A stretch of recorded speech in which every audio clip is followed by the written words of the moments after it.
and welcome to the launch of Hinterland.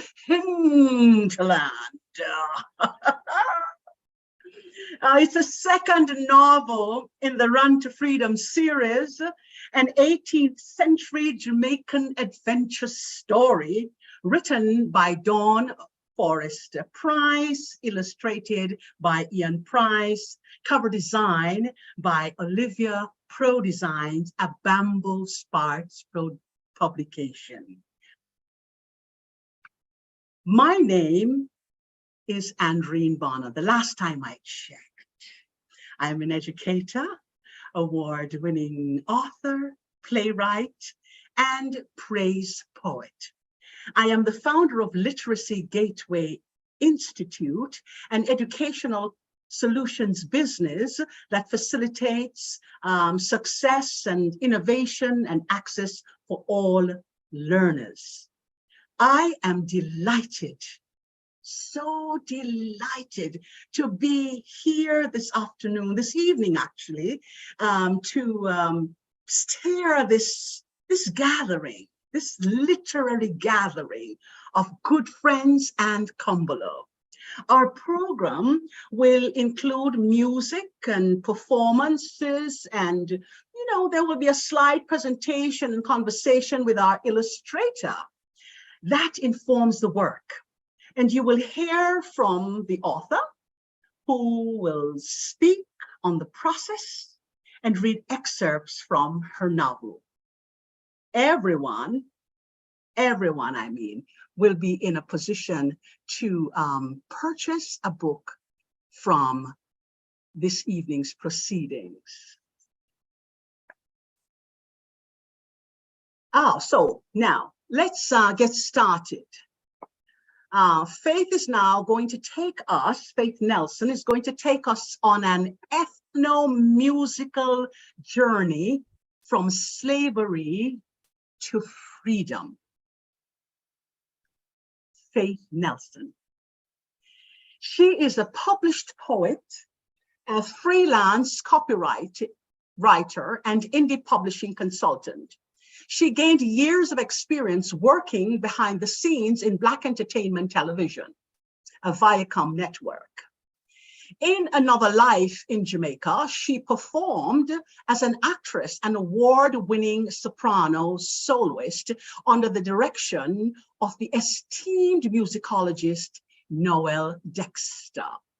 She occasionally sings reggae and folk in Maryland, USA.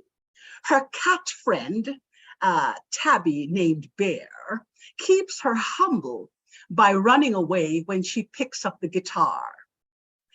Faith graduated with a Bachelor of Arts in English Language and Literature from the University of Maryland at College Park. Water Therapy is her first collection of poetry, and her upcoming chapbook, Luminescent Ships, Love Songs to Caribbean American Life, celebrates the everyday Caribbean American experience, as well as the group's contribution to the Mid-Atlantic region. Ladies and gentlemen, and friends all, Faith Nelson. Thank you, Andreen. Thank you for that marvelous welcome. What can I say about the sound, the Caribbean sound in its in its infancy? Imagine what the slave would have sung as the ship pulled out of port.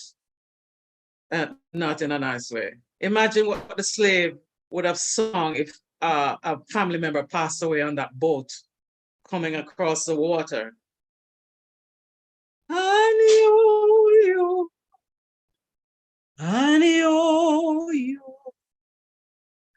anio ya uba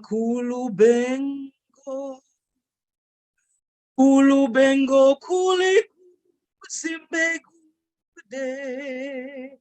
zimbegude muala wakaya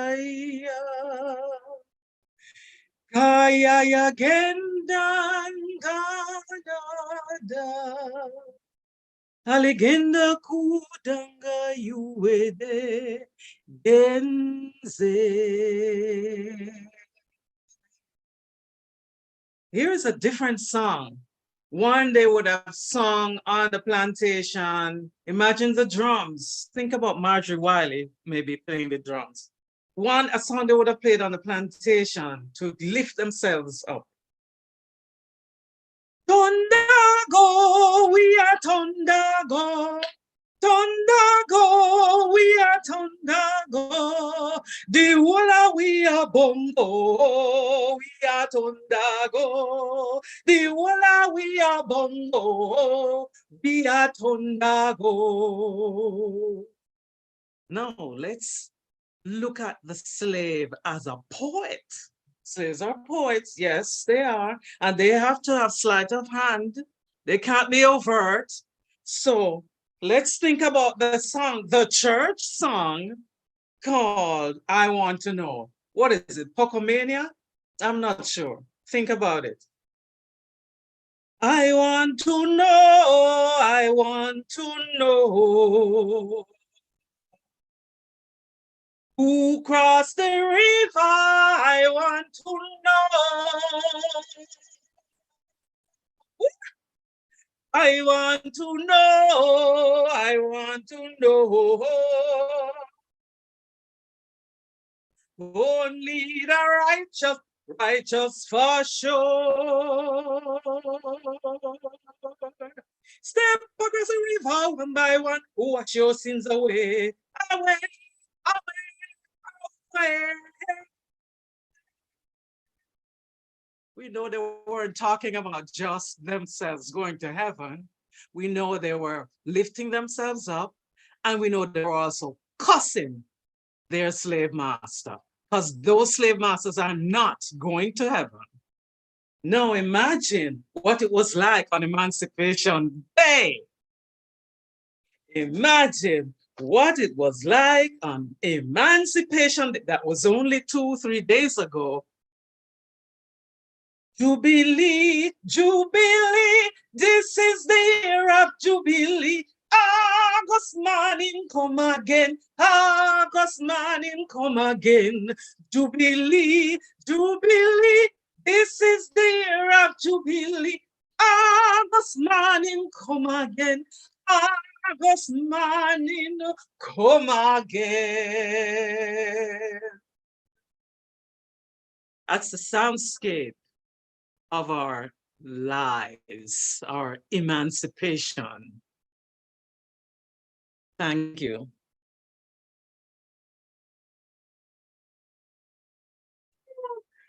Thank you, thank you, thank you, Faith. That was beautiful. We have to do the next one in a theater, in a big space, and we carry on and carry on, because all of that cyberspace not ready for you yet, Faith. Oh, clap her, no, man. Come on, open up and clap her. Yes, yes, yes, yes, yes, yes. Okay. All right. So now I would like to introduce you to an absolutely fantastic person. He is our illustrator for both works, Ian Price. Ian Price is an artist with a degree in liberal art from Kirkwood Community College in Iowa, and a Bachelor of Fine Arts with a minor in art history from the University of Alabama, Huntsville. Ian taught art and language arts at Rocket City Learning Center. Currently, Ian works in the curatorial department at Huntsville Museum of Art on the preparation of exhibitions and as a freelance illustrator. In fabulous to say. Ian was born in Binghamton, New York, and grew up in Cedar Rapids, Iowa. His artistic bent first manifested before he even entered kindergarten, when he used to draw comic strips and prepare the bubble. dictating the dialogue to his mom. His first book was published at Arthur Elementary School in Cedar Rapids when he was in pre-K. He has never stopped drawing, and it was no surprise that when his mother started working again on his own writing, or on her own writing, she would ask him to do the illustration for the Run to Freedom series. He provided the cover illustration for the new edition of Run to Freedom. For Run to Freedom Hinterland, he provided the cover art as well as the inside illustrator. Wow. And we need to see Ian face. Could we bring Ian into the room, please? Into the picture. Thank you. I'm seeing Faith. Faith is pinned.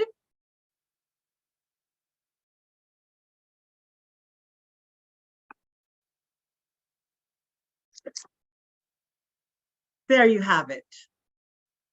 Wow. Welcome, Ian. You have an amazing resume. So, what a life you have been living. I am very impressed. Is it permissible then for you to talk about the museum? If not, you know, that's okay too. Can you talk about your experience at the museum? What are you doing? Yeah, I can talk about it. Okay. So most of my tasks involve doing various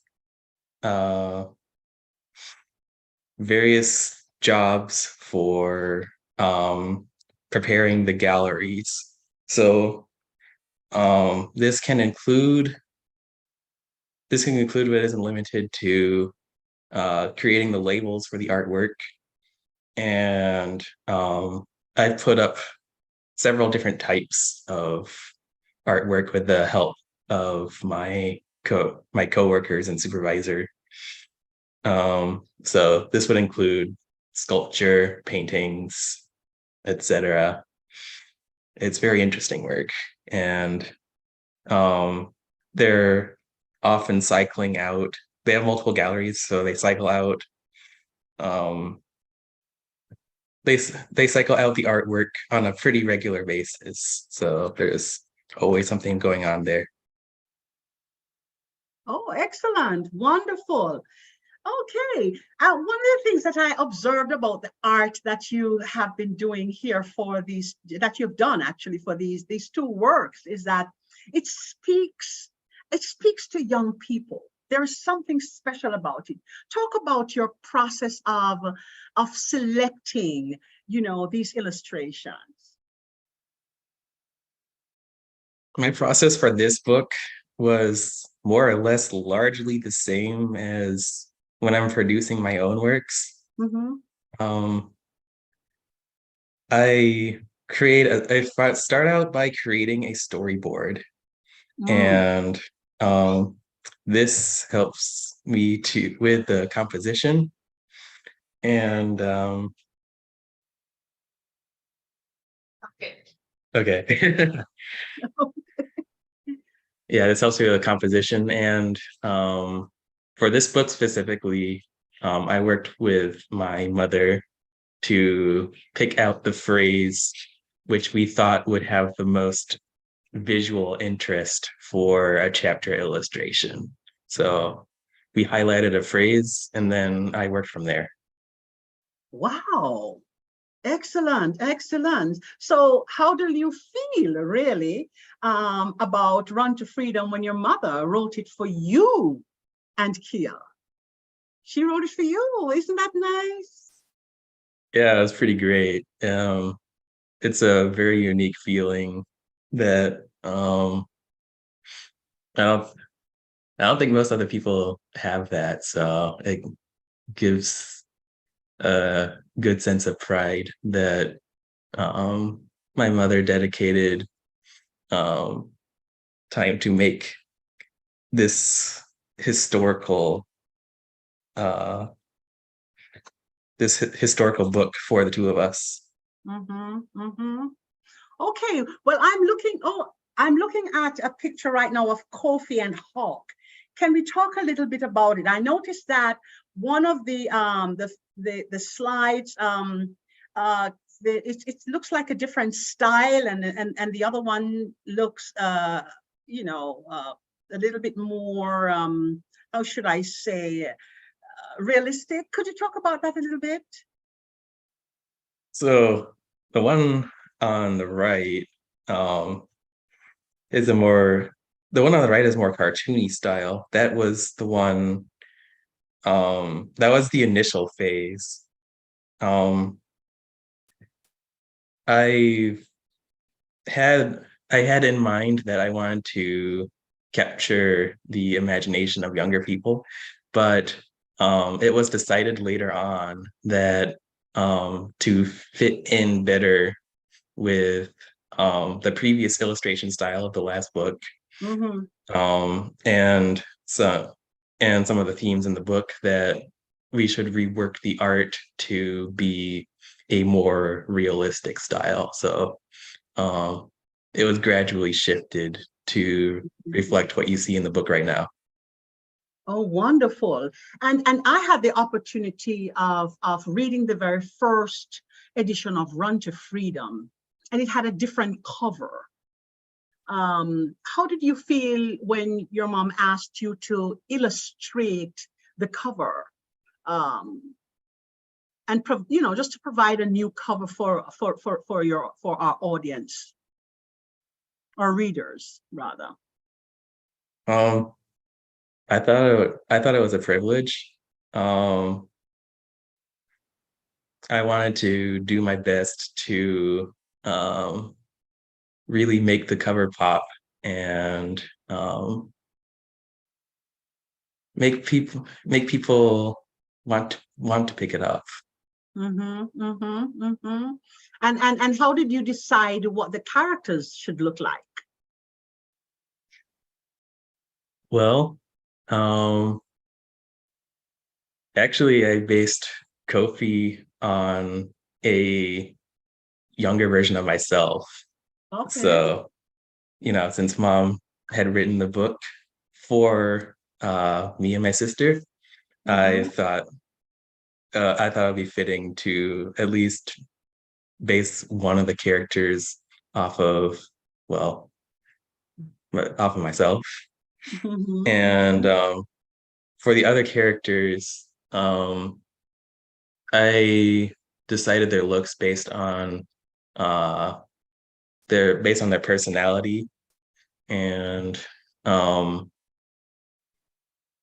how they'd be likely to present themselves. Great. And I get the feeling, Ian, that when I'm reading and I'm looking at these pictures, that I'm right there. I don't know how I would have coped under slavery, however, but I feel like I'm right there with the characters on the plantation, running away through the hills, hiding behind the trees and the shrubbery. So how did you produce such an accurate rendition of the scenery? You have never been to the cockpit country, but how were you able to do that? um Image research. My mom showed me a number of books that I used as a reference for plant life, wildlife, and the people, like especially the Maroons. They were a great reference for um, how they dress and how they looked. I'm telling you, always a teacher, always a teacher. Mr. Dawn is always a teacher. So she had you researching. Okay, so Mhm. my last question to you is, look at this, look at these pictures. Aren't they fantastic? Oh my goodness. So what was the most meaningful, revealing, or even surprising outcome of your collaboration with your mom? Um, I'd say that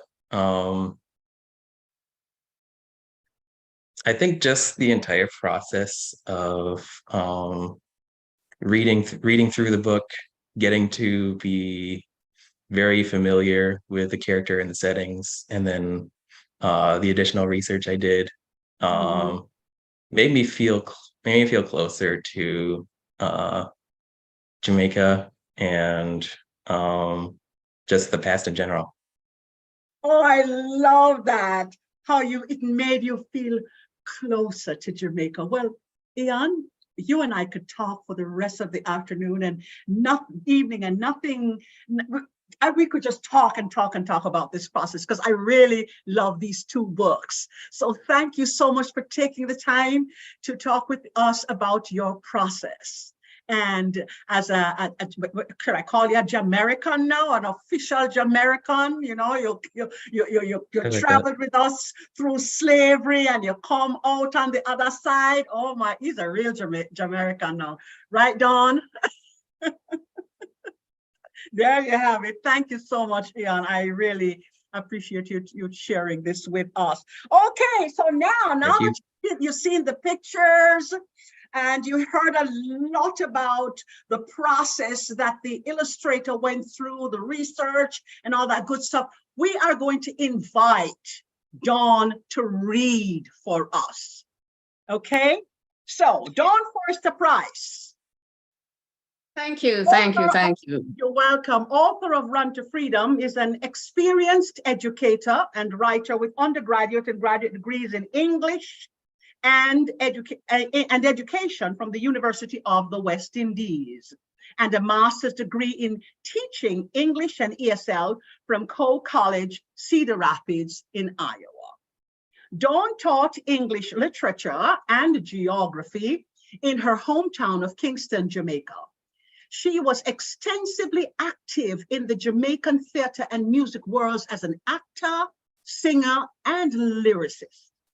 Since emigrating to the US, she has written, directed, produced, and performed in educational and religious theater and video productions, including Jamaica Woman, a one-hander with monologues and Jamaican folk songs in the US. She has taught language arts to kindergarten through K through 12, ACT, SAT, test prep, and general education, you know, the GED here in the US as well. An English department faculty member at Kirkwood Community College for 18 years. Dawn taught remedial reading and composition, English as a second language, and was the creator and director of the Theater of Cultural Diversity and mentor of the Student Club for Minority Outreach. For her Masters of Teaching Acting Action Study, she developed role-playing to learn drama module for teaching reading strategies. She implemented the course at Kirkwood and Brownstown Community College, Jamaica, where students focused on reading and bilingual speech in Jamaican patois and English. An avid gardener and nature lover, Dawn now lives in northern Alabama with her husband, Stephen, her rock. And she continues to teach online. Lord of mercy. I'm so happy to be here. You see, I don't know what I'm doing myself. Lord, we're gonna just squeeze it through the teeth or something here. All right, ladies and gentlemen, all, let's welcome my good friend and rack and jaw, Dawn Forrester Price. Oh my goodness me. Thank you. Thank you, Andrew. Thank you so much. What an introduction. Hi, everybody. Thank you so much for coming. I am so pleased to see your lovely faces and your lovely names. It's really great to see you. I want to read a short chapter from Hinterland for you.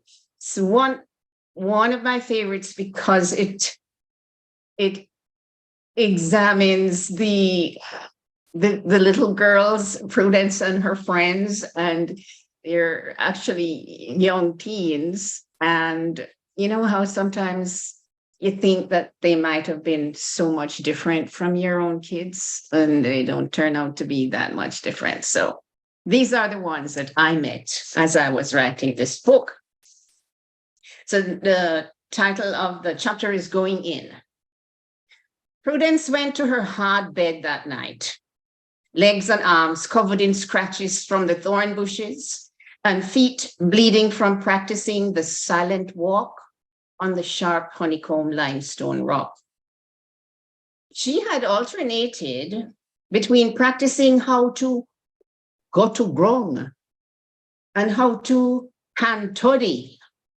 She had made some progress on going to ground, but the silent walk was going to take time. Afia was a more patient teacher than was. Still, Prudence had ended the long day frustrated by the hard work in the fields, wincing from the blisters she earned from plying the farming tools before the midday meal and the weapons in the afternoon lesson, and nursing her aching feet. Settling down to sleep, she whispered the Lord's Prayer, keeping the image of her mother in her mind and missing her terribly. She was very sad about being completely out of touch with Dorcas. Yes, they had known they would never see each other again once the children left Dorcas on the plantation, but the reality of living among strangers without her mother nearby was proving much more challenging than she had anticipated. Prudence thought hard about how she could go back to bring her mother away with her. She fell asleep before completing her rescue plan. Kofi was not at the stream next day, and Prudence was worried. "Hello, Prudence. I have a message for you," called Anna Kaona. Kofi had sent word through her brother Amanex. "Kofi wants you to know he is all right and say you mustn't worry." "Where is he?" "I don't know, but he is all right. If he is with my brother. The boys in his gang went out of the town last night." "Why?" "They are getting a learning, and now they must go afar to spy upon the Bakra. They will be safe though. The elders don't order a binsike, so they will just watch from afar, dressed in bush. Howsoever, they won't return for 2, maybe 3 days." "He didn't tell me yesterday that he was going." "We just follow the elders when they tell us what to do, Prudence. Kofi didn't have marching orders yesterday." "Thanks for the message, Anna. I would worry too much if I didn't see Kofi now and he didn't show his face at dinner or on the training ground. And I'm glad there is not a binsike."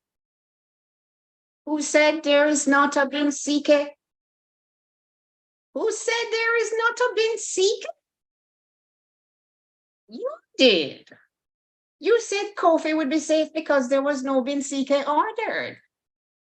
Anna laughed and put her bucket down beside Prudence. "I should not be such a tease," she said with a twinkle in her eye. "Boy there, Chica, come over here and tell our friend Prudence about the binsike." Prudence felt a surge of warmth when Anna included her in a group of friends with Chica. She hadn't felt included in any group since she had arrived in the maroon town. Chica came walking down the path and stopped to sit with Prudence and Anna Kaona. "Tell her," said Anna Kaona, "you know she is longing for the sight of her people from the plantation." Prudence was surprised that the other 2 girls had noticed her sadness and grateful for their notice. Still, she was curious about how her homesickness could affect anyone else. "There is to be a binsike on the next market day," said Chica with a grin. She and Anna Kaona beamed at Prudence. "I didn't know your people got to the market in the town. That is that's not dangerous. Only if Bakra can figure out which of the people come from other plantations and which come from the mountains. How many Bakra people do you see in the market when you go with your mother, eh?" Not so many. Where's the background going to remember all the faces of the plains people? And if they can't tell the difference between the people from the next plantation and the Maroons, then mountain people can walk into the market as fast and buy anything we need. The thought of the foolish Bakra seemed to delight the two girls, who went off into gales of laughter. Prudence was still not sure what this meant. Who is going into the market then? We don't know yet, said Anakaona. But we want to go, and if we go, we want you to go too. Some of the women will make the foray into the market town to buy needles and thread, things we cannot make on the mountain. How do you pay for it? Prudence had never seen any of the Maroons with coins. We always barter baskets and cutlass reeds or sell them to get the coin so we can buy what we need. Have you ever gone to the market? No, we have not, said Anakaona. I used to go to the market with my mother, said Prudence. She always do up some extra medicine when she making it for the hospital. And Papa and Kofi used to trap bald-pate and white wing in the Calaban.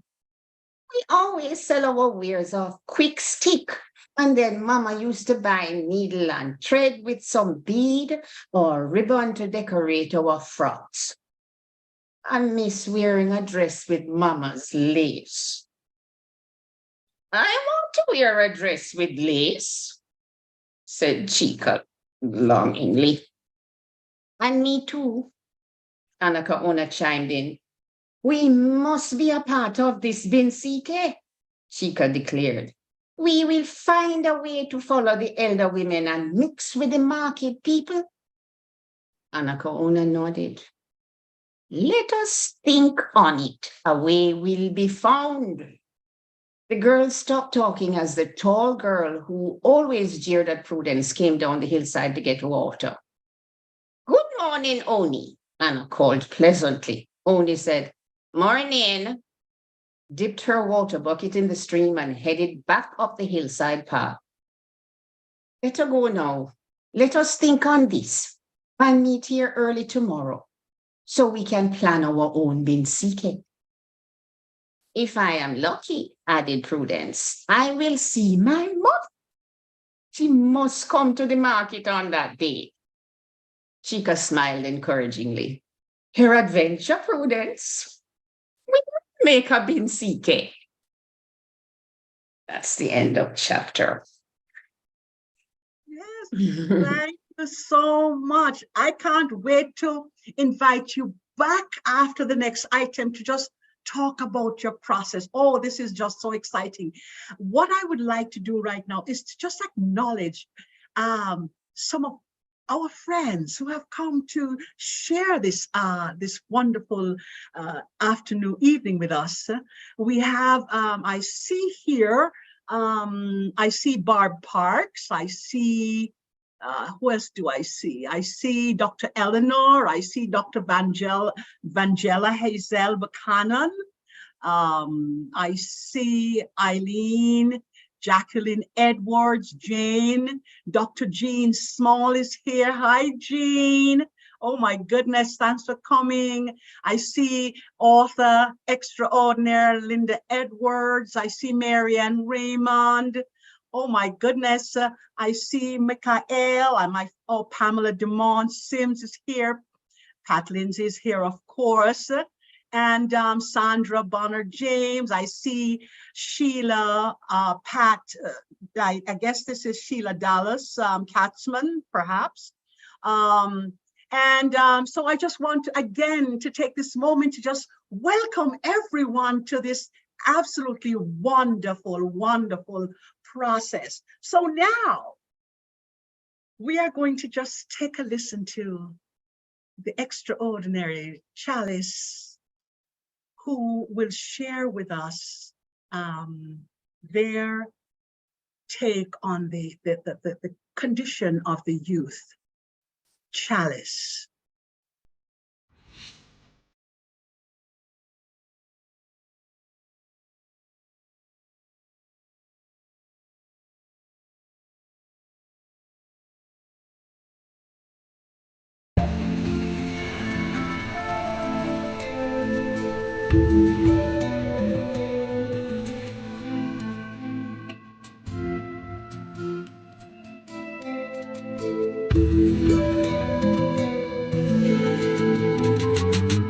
Here I stand in my innocence, fears battered and blue.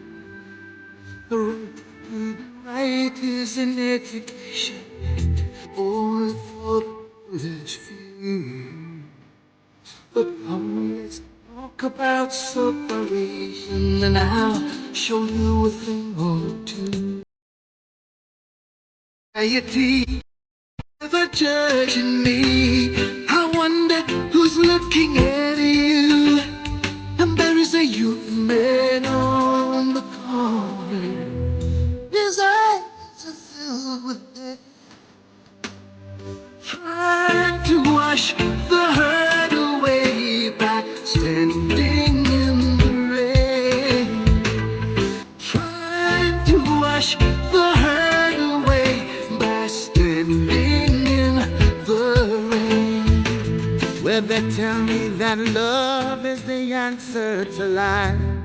They say the pleasures are nice, but love is just the thing that money can buy, as long as you've got the right price. Well, I pray that there must be a heaven where a man can't stop living in dirt.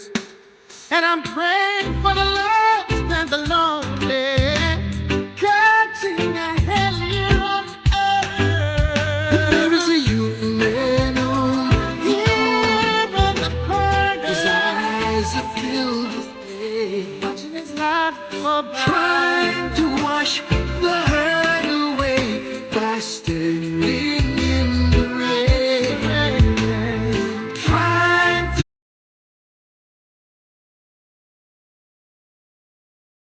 Trying to wash the hurt away by standing in the rain. We've got to remember our youth. And that's what Dawn Forrester Price so elegantly wrote about through slavery, and now coming into the development of a Caribbean culture. We still have to remember our youth at all times. So we're going to call upon Faith to just give us a little response to this work, the author and the griot in the quest for freedom. Faith, can you do us that? Thank you, Andreen. Yes, the author as the modern griot in the historical novel Hinterland. I was moved by a statement late in the book on page 173, where the griot, the maroon griot, is correcting somebody who is talking. And he says, "We are the true griots who are not held captive.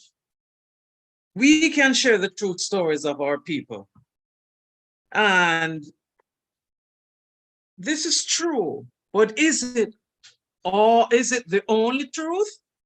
And so that is where I started my questioning. Why do we consume stories? We consume stories for entertainment and education, but we also read for inspiration and healing. And this is what Hinterland does. Hinterland is doing the latter. For me anyway, it lights a fire in the modern reader.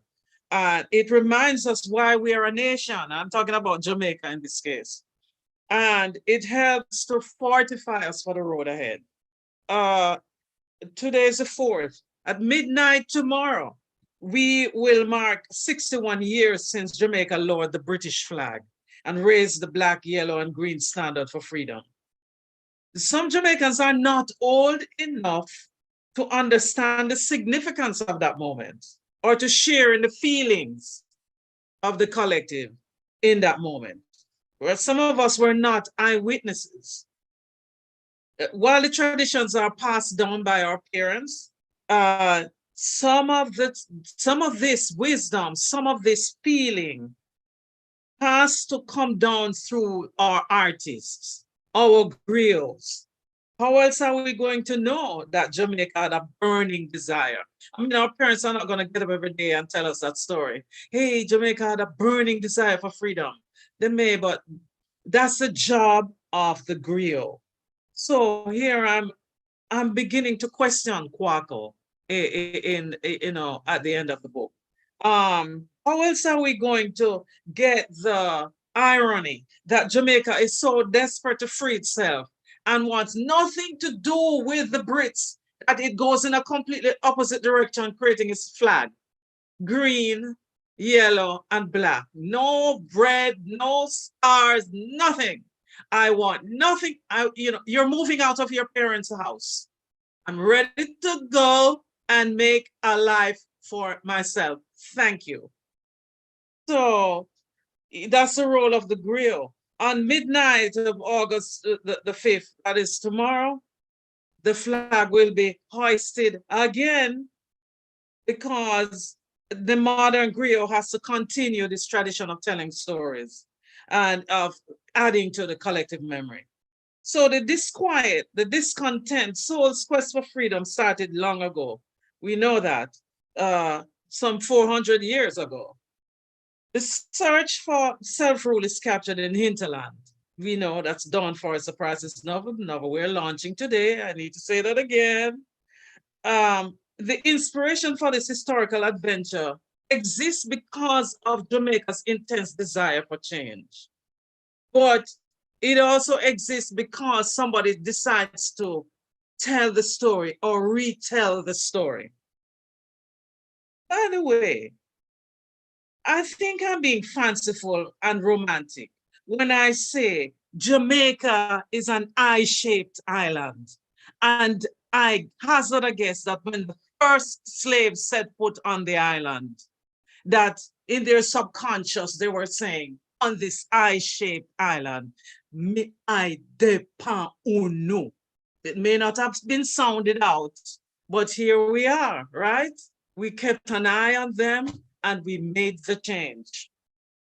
Fun and joke aside, Hinterland is a rebellious march through Jamaica's cockpit country and the bush of our creative imaginations, because some of us fall asleep. Some of us forget why we are independent or how we came to be or who did the work in those early years, in those early centuries. The bush of our mind. Hinterland marches through and limb down the bush, limb it down so that we can wake up and advance ourselves.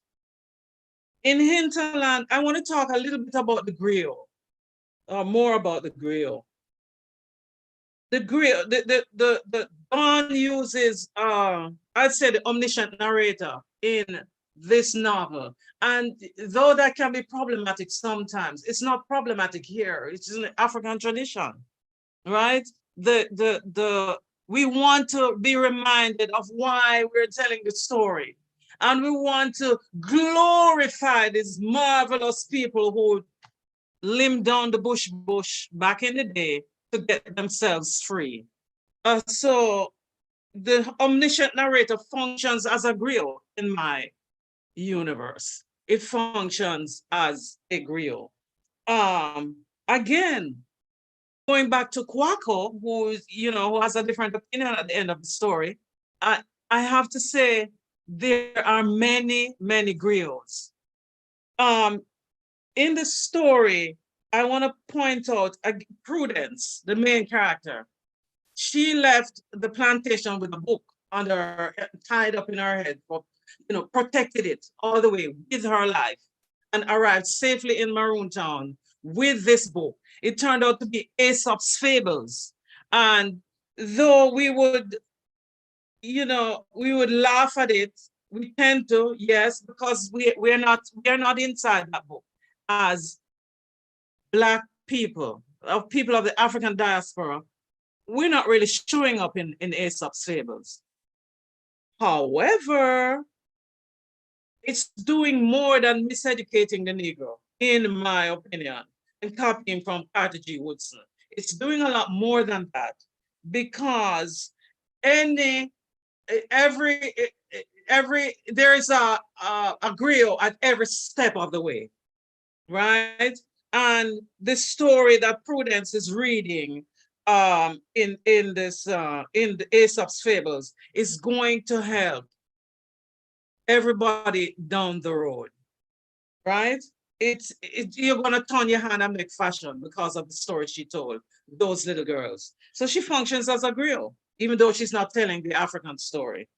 Another griot that pops up in the novel is Cripple John. And, you know, again, Kwaku thinks he's not a true griot, but he is. He's on the plantation. He can't be the griot who goes about with a trumpet, blaring, I am the great African. He can't do that.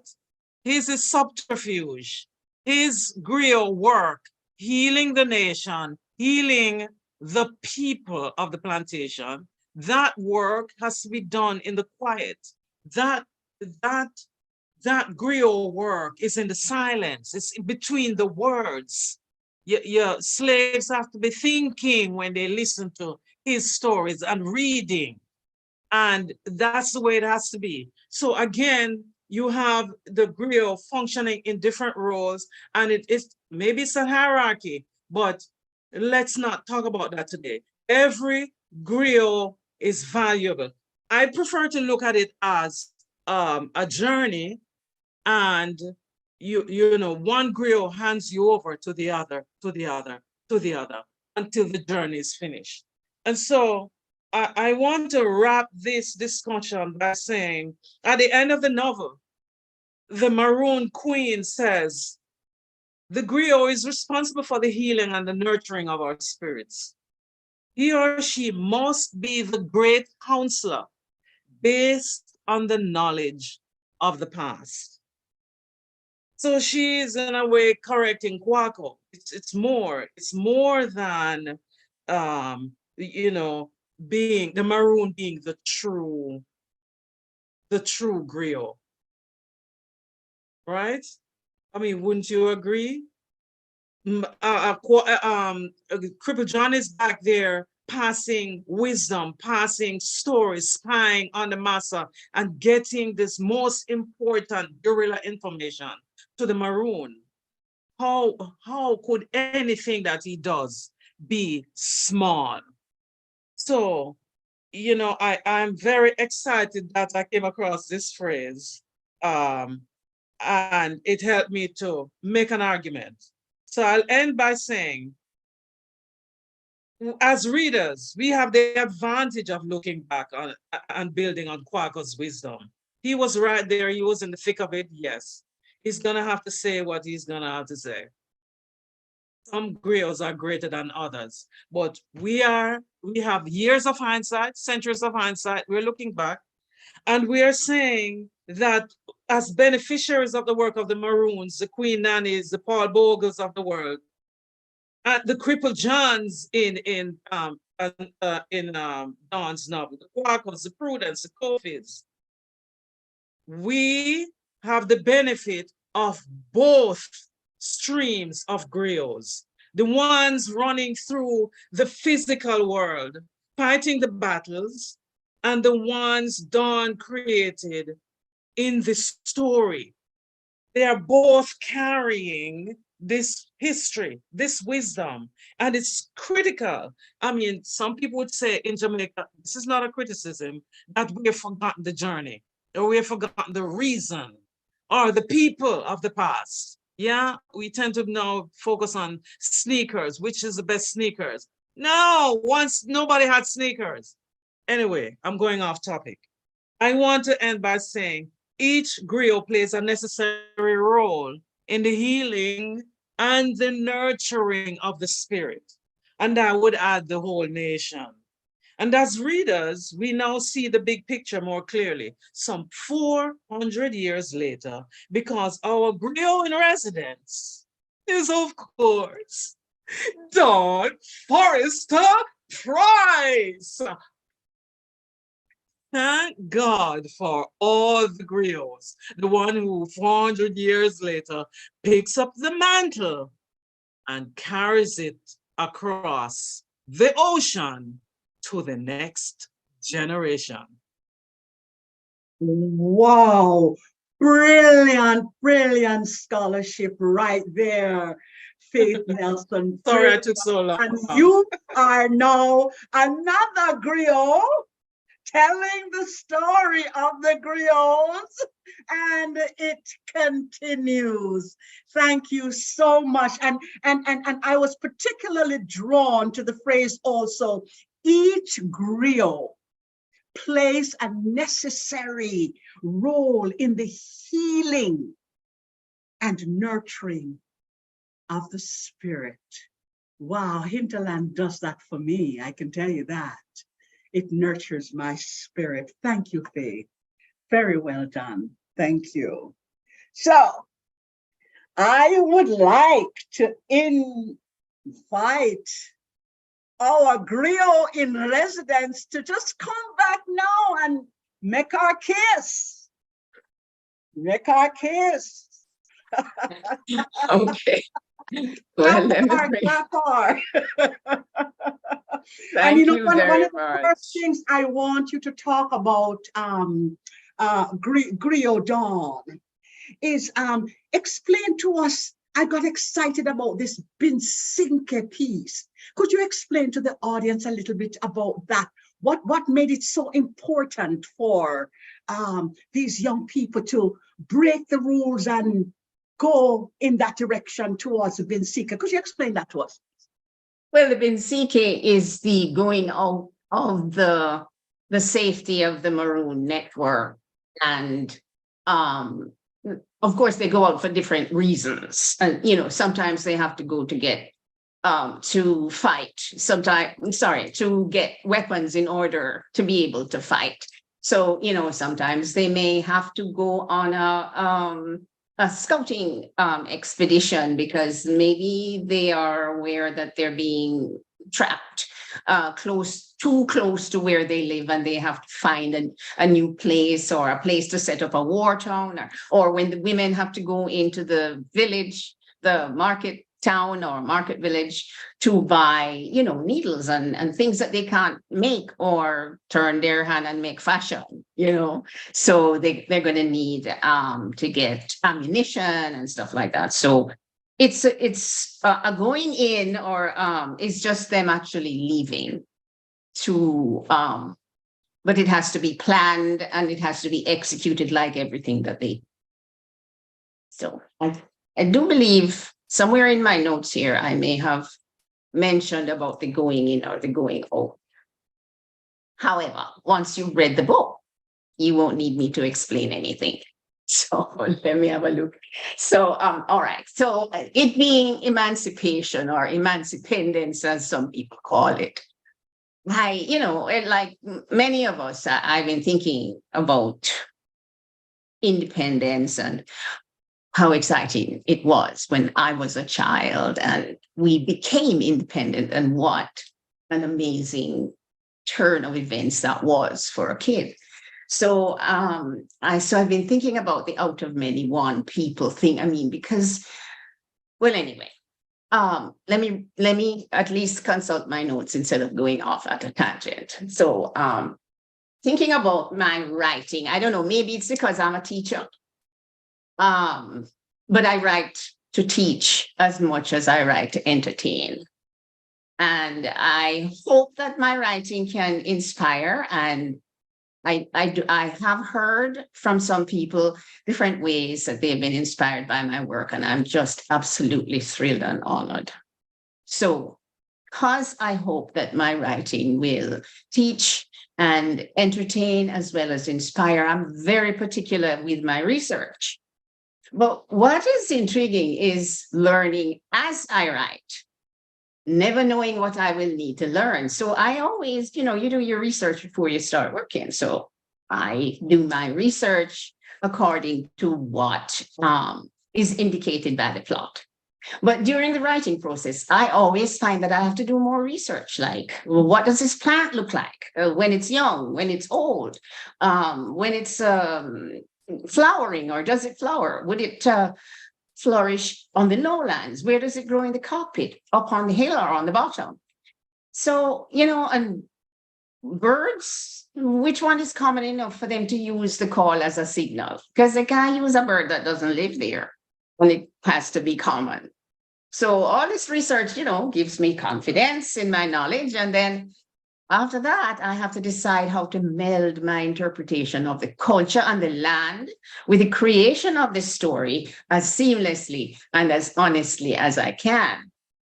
So I found that for Hinterland, I had to learn a lot about the various herbs that were used in healing and what other kinds of medical or surgical options were available on the plantations, as well as the Maroons in their mountain villages. So as I wrote, I felt the time passing at the same rate as my characters. And I thought, what would happen if I were to have a mirror that I could look through and I could see my people in the past looking back at me?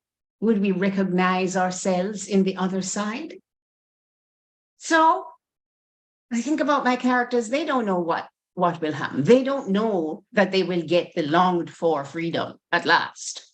And they will keep fighting, and they have big actions and they have small actions, but they don't know that it'll take more than 100 years to reach to where they want to go. They will never hear that the slave trade has been abolished or that they've been emancipated. But now they're enslaved again in the same system by another name, apprenticeship. I don't want to tell them that full freedom comes only after 4 to 6 years. I have to put this mirror down.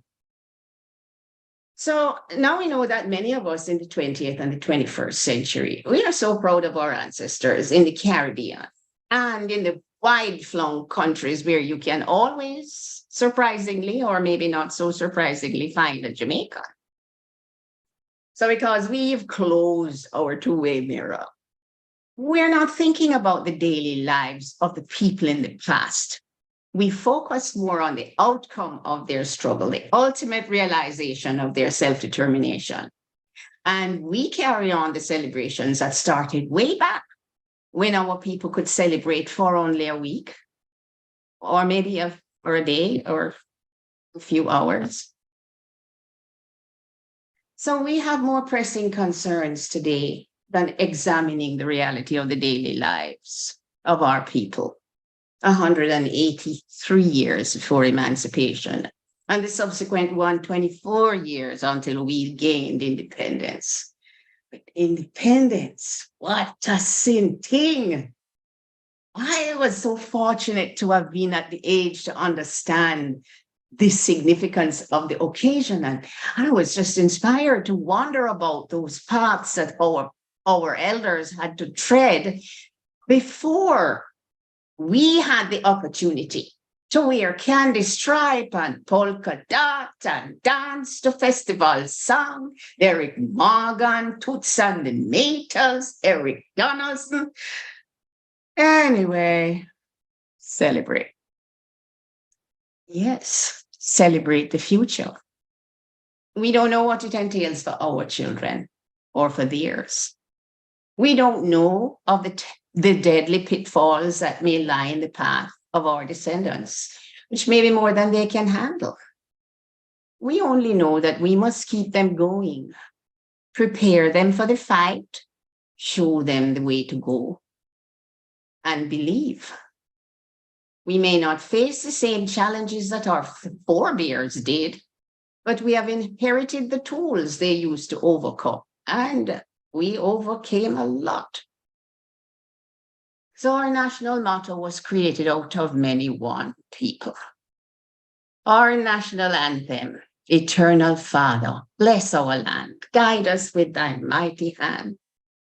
The national pledge, before God and all mankind, I pledge the love and loyalty of my heart the wisdom and courage of my mind, the strength and vigor of my body in the service of my fellow citizens. So this was great. And I wasn't surprised by the motto because I knew a whole bunch of people who weren't Black.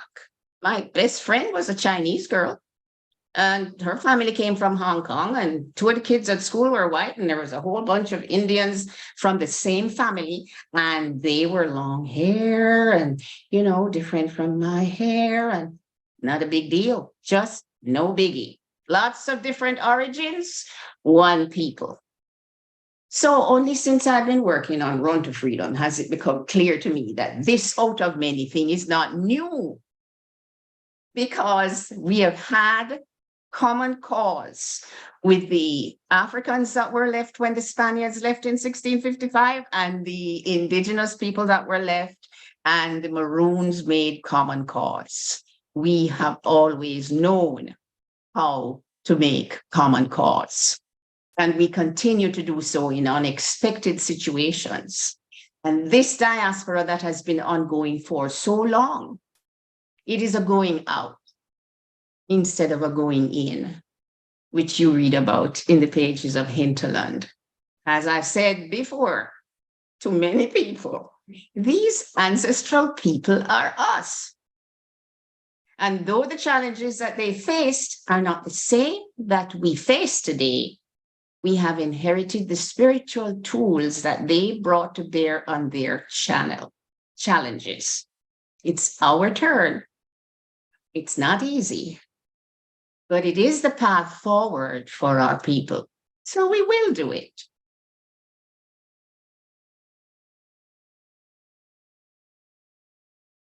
We will do it. Snap our people, snap our. We will do it. Out of many, one people. Thank you so much. Thank you so much, Dawn. And one of the beautiful things that really the retention within the culture, as Faith shared with us in the very beginning, with the music. And now we are here to hear from a brilliant musical scholar. Please let me share with you my friend Peter Ashburn. And while we'll talk about Peter, because he has been a genius. I call him the Quincy Jones of Jamaica. I mean, he has his own identity, but forgive me, Peter, for saying that. But one of Jamaica's preeminent contemporary composers, arrangers, and songwriters. Peter Ashburn is also an outstanding performer on violin and piano. He is a much sought after band leader and record producer whose achievements in the fields of classical music, jazz, and popular music have greatly contributed. You're muted. You mean to tell me, Semos, I read all the time? What happened? Okay, are you hearing me now? No, just from jazz. Okay.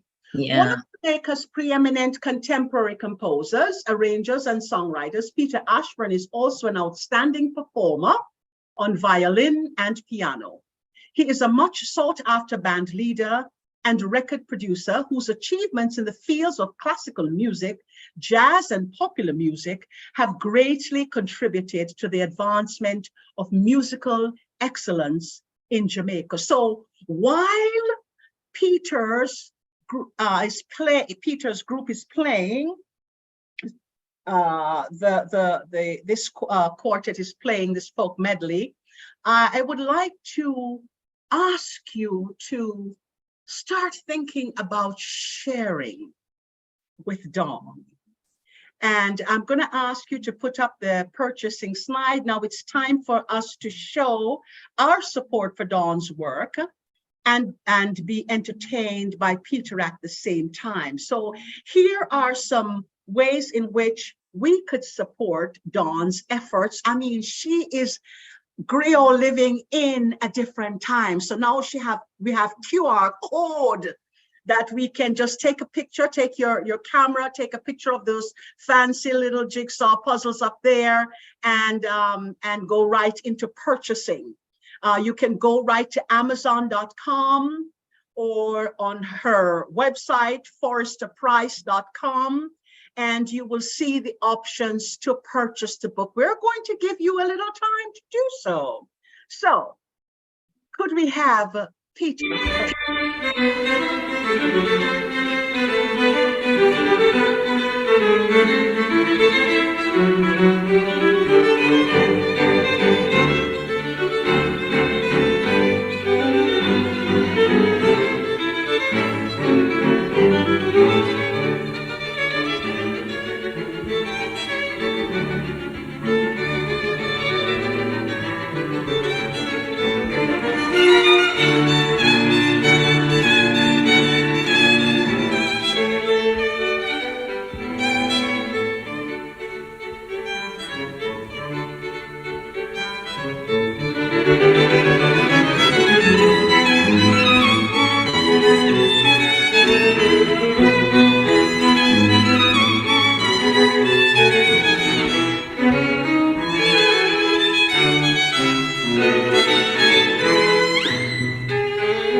Some folks were asking in the chat to have the links put up.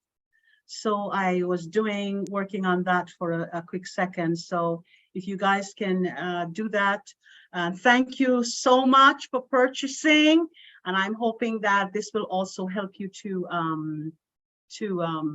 purchase these books. Thank you, Peter. You are an angel. You are an angel. Come on, clap Peter, man. Clap Peter and his absolutely fabulous quartet. Let me tell you something. I have to tell a little tale out of home here. when we were putting this thing together, we said, but we need the music. We need music. You know, it is so important. It is such a rich part of the culture. And and one of the things I learned in this process is the value of friendship and the value of maintaining your friendship with people. We were able to call on Peter Ashburn. We were able to call on Wayne Arman and Allah from Chalice and say, okay, guys, we don't want to get sued here, guys. Can we get some music so we can play, you know, and record? And so they gave us permission. And I'm so happy to say that, you know, we were able to pull this together on behalf of our absolutely fantastic griot. Is griot Dawn in him? No, you know. Is griot Dawn? No. So you just have to just work with that with me. Griot Dawn. Thank you so much. So now that you have purchased your books, we're going to have a little fun here. Because Dawn is also would like to give you something special. Something special. And there is an email, once you've won, there's an email, dawn@forresterprice.com. She will tell you if you win or not. You can send her your address at that email. So, ready to have fun? Who ready to have fun? Put up your hand, make us see. All right. Now, here's my first question. When were the enslaved emancipated in Jamaica? The month, the day, and the year. Put your answer in the chat. The first person to get it in the chat will get a prize from Dawn, and she will tell you what that prize is. When were the enslaved emancipated in Jamaica? Month, day, and year. Come on, come on.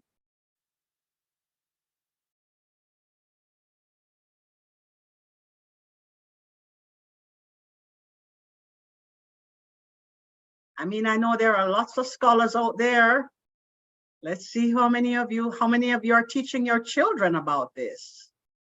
Okay, all right, we have sometime in 1838, I think. Okay, all right, Jacqueline is our winner. August 1st, 1838. Let's snap, Jacqueline. Jacqueline, send your address to Dawn Forrester Price. Dawn Forrester, could you just unmute yourself and tell Jacqueline what she will get for being such a brilliant scholar? Yes, I'd like to give you a copy of the first book, Run to Freedom. Since we've encouraged you to buy the second book, I thought it'd be nice for you to have the other one as well. Excellent, excellent. All right, my next question is, in what parish is the Blue Mountain? In what parish do we find the Blue Mountain, where we get some of the best coffee? Or if there are more than if there's more than one parish, okay, you can say that too. Okay, Jacqueline Edwards Bright, you see, Jacqueline say, Portland. Anywhere else? You think it St. Andrew? Okay, come on, come with it, guys, come with it.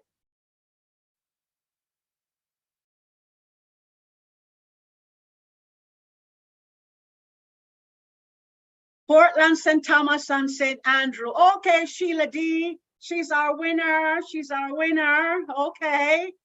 And what are you going to give to Sheila? Dawn? Well, all our winners will get a Run to Freedom 1 copy unless they have it before, they've bought it before. And if that is the case, they can tell me online in their email, and I will certainly come up with another prize for them. I'm going to give, thank you so much. I'm going to give one other person an opportunity to tell me What parish or parishes span the cockpit country in Jamaica where a lot of this story takes place? What parish or parishes span the cockpit country in Jamaica where most of Hinterland takes place?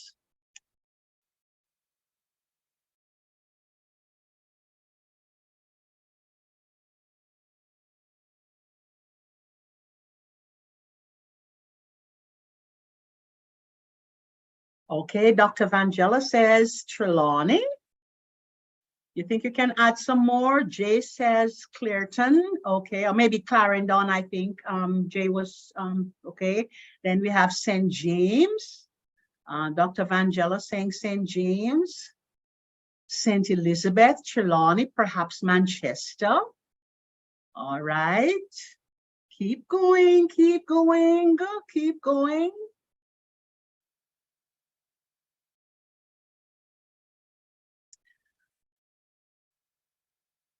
All right, we have a mixture of a whole heap of something here. Who we have now? We have Trelawney, St. Elizabeth, St. James, St. Anne, Manchester, and a bit of Northern Clarendon. Okay, Mary Ann Raymond. Mary Ann Raymond came closest to including most of the landscape of the great cockpit country that them fasten with a whole heap. I don't want to get into that right now, but we have to fight for that piece of the rock that has so much history, and hopefully there will be no mining, you know, and undermining, but that is for another show. Thank you to all who participated in this process. And a last thing I want to ask us to do here, now that you've purchased the book or the books, I would like you to write a review. Reviews are very, very, very important. And review doesn't have to be super scholarly, you know, it just has to be, we would like to have all of you who are here today, who purchased a book, once you finish reading the book, please promise me, promise Dawn, promise the her book publisher, Bamboo Sparks, that you are going to go into Amazon or Barnes and Noble online or wherever you purchased your book online, and you're going to write a review, because reviews are also, the numbers are important to Dawn. So if you help with that, just here's a little way. Let me give you a little tip. Choose one thing you loved from the book and just talk about it. It doesn't have to be anything super highly intellectual and over the top. This is vital for the success of books. Think of the title, Run to Freedom, Hinterland. What does that mean to you? 3 to 4 sentences. And one of the things, the caveats, is you're honest. Dawn is fabulous and she's beautiful and all the wonderful things, and she's brilliant. Yeah, we know all of that, you know, but people want to read a book. So I want you to be very honest about the story. For example, it's very simple. I could say, you know, I enjoyed Dawn Forrester Price's novel. It was so and so and so and so, or it reminded me of my own childhood, and I can't imagine what it was like living in a slave society. Anything that really resonated with you. And another thing you can do, for those of you like me who I'm on social media quite a bit, you know, take a picture of yourself, either reading the book or your grandchildren reading the book, or with the book in your hand. I love to celebrate my friends. I as a writer myself, I shop for my friends' books and other writers. I like to celebrate other writers. And as soon as Amazon drops it off, or whoever I buy it from drops it off, I take a picture and say, look what showed up on my doorstep and you put that on Facebook, you put that on Instagram, on Twitter, or TikTok. Oh my goodness. I have a friend, Dale Mafood. Oh my goodness. He's another fantastic writer. He's been TikToking a lot.